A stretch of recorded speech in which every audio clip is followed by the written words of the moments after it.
കേരള സർവകലാശാല വിസിയുടെ ചേംബറിൽ എസ്എഫ്ഐക്കാർ അതിക്രമിച്ച് കയറിയ സംഭവത്തിൽ നടപടിയെടുക്കാത്ത രജിസ്ട്രാറോട് ഗവർണർ വിശദീകരണം തേടി.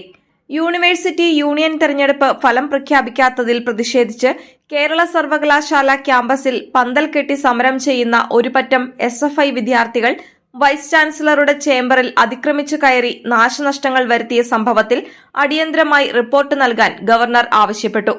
രജിസ്ട്രാറുടെ ഭാഗത്ത് ഗുരുതര വീഴ്ചയുള്ളതായി കണ്ടെത്തിയതുകൊണ്ട് രജിസ്ട്രാർക്കെതിരെ അച്ചടക്ക നടപടി കൈക്കൊള്ളുന്നതിന്റെ ഭാഗമായി വിസി രജിസ്ട്രാർ KS അനിൽകുമാറിന് ചൊവ്വാഴ്ച കാരണം കാണിക്കൽ നോട്ടീസ് നൽകി. 24 മണിക്കൂറിനുള്ളിൽ മറുപടി നൽകാൻ വിസി ആവശ്യപ്പെട്ടിട്ടുണ്ട്. ഒരു പറ്റം വിദ്യാർത്ഥികൾ യൂണിവേഴ്സിറ്റി വളപ്പിൽ കെട്ടിയ പന്തൽ പൊളിച്ചുമാറ്റാൻ വിസി നിർദ്ദേശിച്ചിട്ട് നടപടി കൈക്കൊള്ളാത്തതും കഴിഞ്ഞ ദിവസം വിദ്യാർത്ഥികൾ വിസിയുടെ ചേംബറിൽ അതിക്രമിച്ചു കടന്ന് വിസിക്കെതിരായ പോസ്റ്ററുകൾ പതിച്ചിരുന്നു. ഇത് ഗുരുതര സുരക്ഷാ വീഴ്ചയാണെന്നും അതിന് ഉത്തരവാദികൾക്കെതിരെ രജിസ്ട്രാർ നടപടി കൈക്കൊണ്ടില്ലെന്നും നോട്ടീസിൽ പറയുന്നു. വിസി ഡോക്ടർ മോഹനൻ കുന്നുമേലിനെ വ്യക്തിപരമായി അധിക്ഷേപിച്ചുകൊണ്ടുള്ള ചിത്രങ്ങളും സമരക്കാർ വിസിയുടെ ഓഫീസിൽ പതിച്ചിട്ടുണ്ട്. വിസി ഇന്നും യൂണിവേഴ്സിറ്റിയിൽ ഹാജരായില്ല. സർവകലാശാലയിൽ ഗുരുതര സെക്യൂരിറ്റി വീഴ്ചയുള്ളതായി ഗവർണറുടെ ശ്രദ്ധയിൽപ്പെട്ടതിനെ തുടർന്നാണ് അടിയന്തരമായി വിശദീകരണം തേടിയത്. അതിക്രമിച്ചു കടന്ന വിദ്യാർത്ഥികളെ പോലീസ് നീക്കം ചെയ്തിരുന്നു. 14 പേരുടെ പേരിൽ കേസ് ചാർജ് ചെയ്ത് വിട്ടയച്ചു.